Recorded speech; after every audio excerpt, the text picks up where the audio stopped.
In Genesis 3, we find Adam and Eve in beautiful exposed relationship with God and each other in a protected community of provision and worship. Church, we read in verse 1 that the devil comes in to break divine community. He begins by undermining God's word. Verse 1, did God really say? And he offers Adam and Eve independency from God so that they can, verse 5, define good and evil for themselves. Sin took them away from church. Verse 8, they hid from God, and ultimately, verse 23, they left the garden. Rather in uniting in God's definition of what is good and evil, Adam and Eve began to define good and evil for themselves, introverting their own relationship. They could no longer be honestly exposed to each other.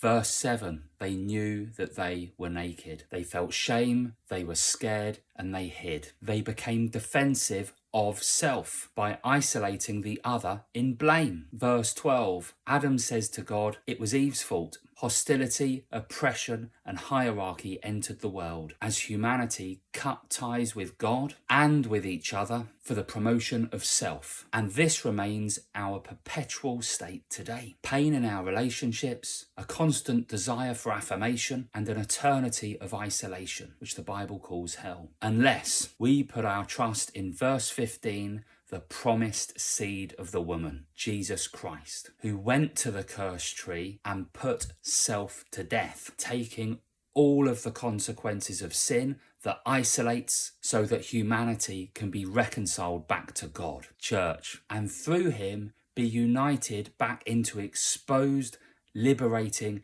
and free relationship with each other. Church, saying that you are a Christian and not being in regular fellowship with other believers in your local church is the very same cry of independency that Adam and Eve gave in the garden. Your life undermines God's word that commands us to meet regularly for our own good, church, and it publicly denies Christ's death that reconciles you back into divine community. Church, Genesis 3 teaches us that sin scatters and grace gathers. Church,